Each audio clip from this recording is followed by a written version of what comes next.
Well, hello there guys, and welcome to Distant Worlds 2. Today we're going to be jumping into the successor of Distant Worlds universe, a game I know many of us have a wonderful history with. Now over here, getting started on the galaxy shape and size, we can select any number of different variations of galaxies. Now I'm going to go ahead and take a dual ring dense center galaxy with about 1,500 stars. Although if I jump over to 2,000 stars, you can see that that looks pretty amazing as well. Let's jump back to the 1,500 though. Let's go for a massive galaxy size here. Really tax our PC a bit. And let's jump into galaxy settings. So as you can see here in the galaxy settings screen, you can actually set up any number of different things, including the actual galaxy expansion. So for instance, if we're pre-warp, well then a lot of other civilizations that share the space with us in this galaxy are also not going to have the ability to immediately jump out and start exploring. So we're going to keep it that way. We also have a galaxy aggression setting, but we're keeping that on restless. You can make that a little more peaceful, a little more aggressive. That, my friends, is entirely up to you.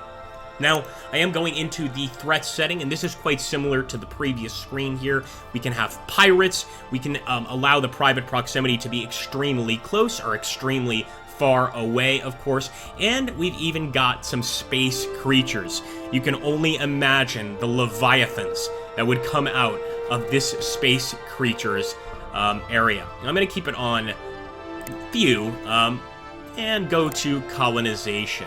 Now, for those of you that have played Distant Worlds in the past, you know that colonization is a very important part of the game.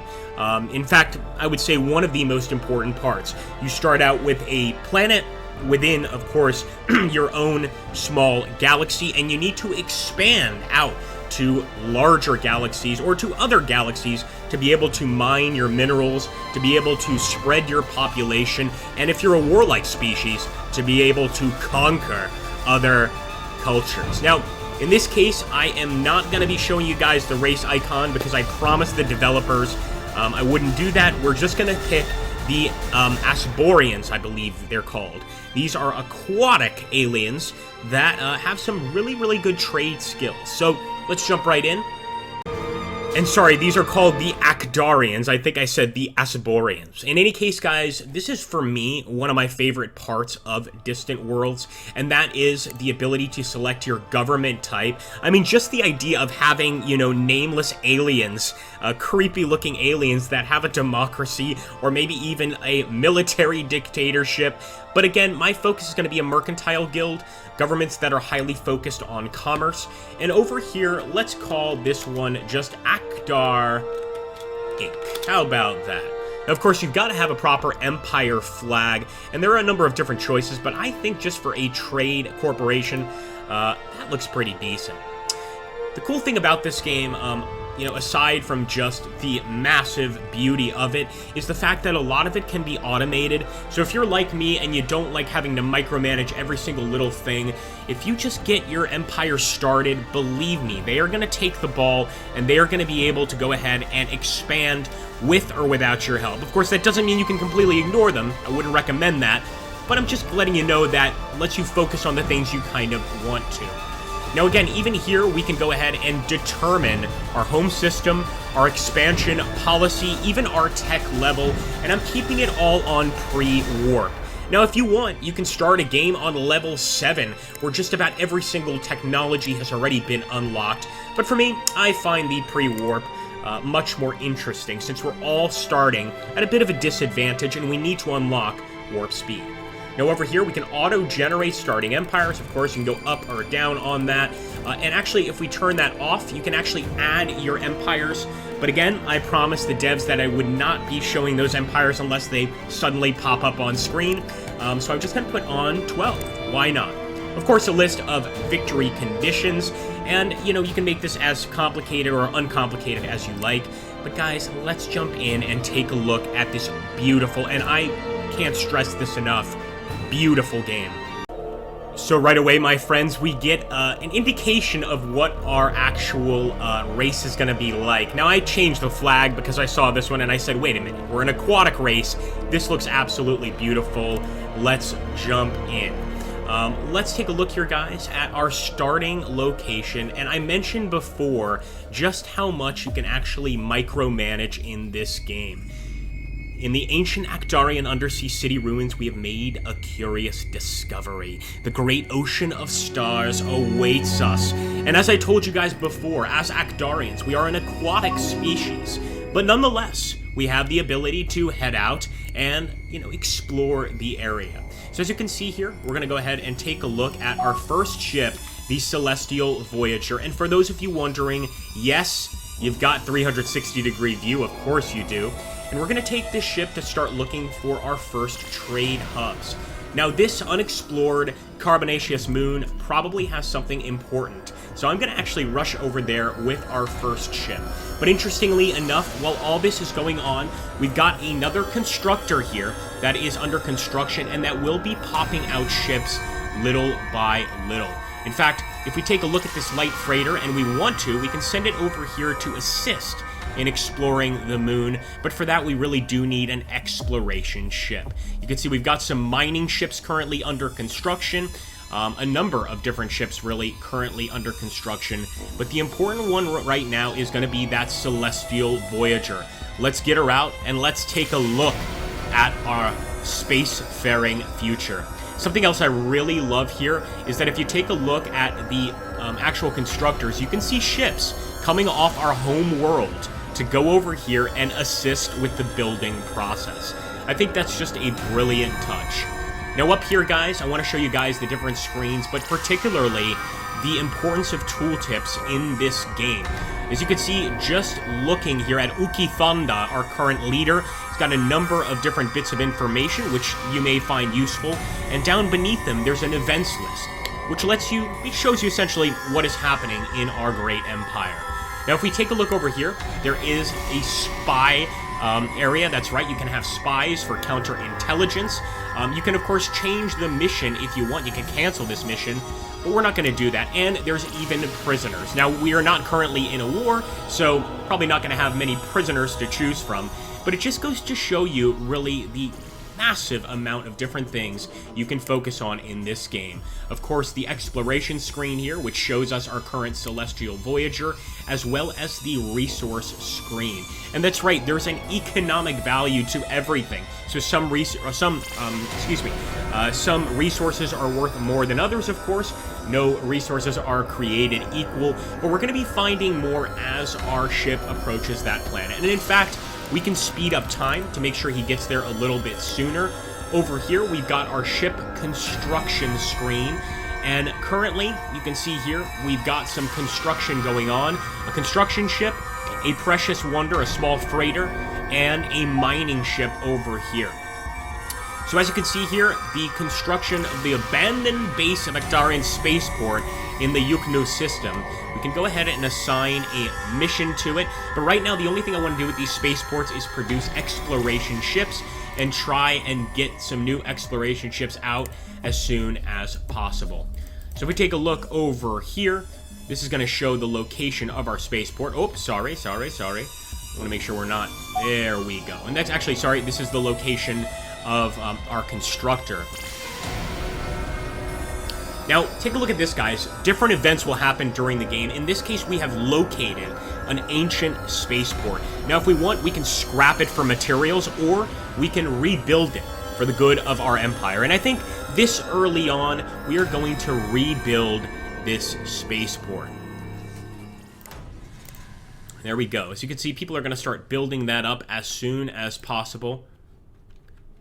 We're going to go ahead and accept our advisor. This, again, is what I was discussing regarding the micromanagement of the game. Often your advisor will make these suggestions for you, and we certainly do need a new exploration ship, so getting that up and running is absolutely what I want to do. We just unlocked the secrets of vectoring engines, and I think this is a good a time as any to go ahead and show you guys the research screen here in the actual game itself. If we click on the research tree, just look at this, guys. Now, I am going to be a mercantile guild. By the way, you're not seeing everything here. You're just seeing the first stages of research. I'm going to be a mercantile guild, so my focus is going to be mining, and it's going to be construction. But if you want to, like, let's say you want to be a more warlike species, well, that's absolutely something you can do.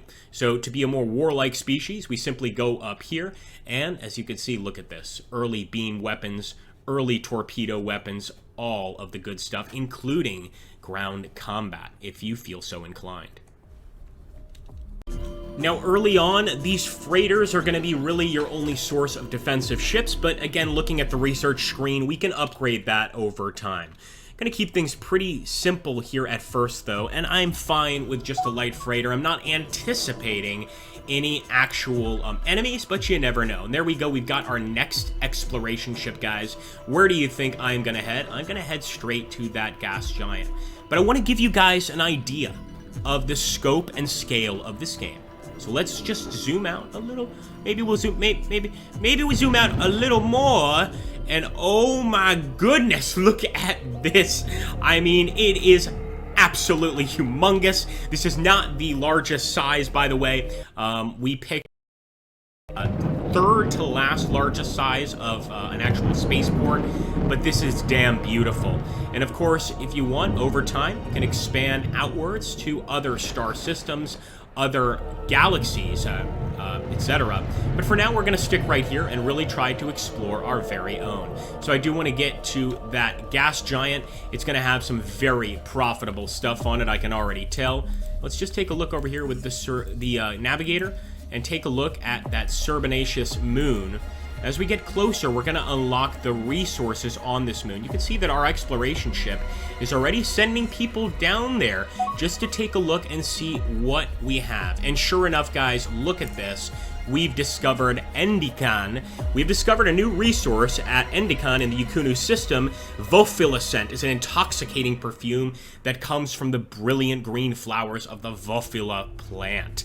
Absolutely amazing stuff, and these trade resources can do a number of things. Number one, you can trade them with other civilizations that may need them more. Some of them, you know, like the metallic resources, you can use to construct new weapons and ships, and even more of them you can actually use to just, you know, basically bring them back to your own population and keep them happy. And again, back to the or the micromanaging aspect of the game here, like I told you, just look at how much we've grown since starting the game. How many ships out here we have, etc. We just unlocked hyperspace transport, which is absolutely fascinating, and we are still headed out towards that moon. Now, we do want to get some mining ships set up, and I believe some of them are already, yep, there's the miner. And what we're going to do is send the miner out here to Endican to start mining those two resources that we found, of course. Now, in time, we will potentially unlock even more resources. That is to say that in this game, you know, as you unlock new technology, new mining abilities, etc., you are going to discover some new stuff. But this is a pretty good start. 3 main resources here.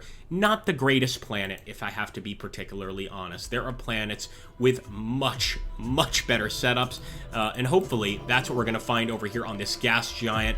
We're going to find some extremely valuable planetary resources.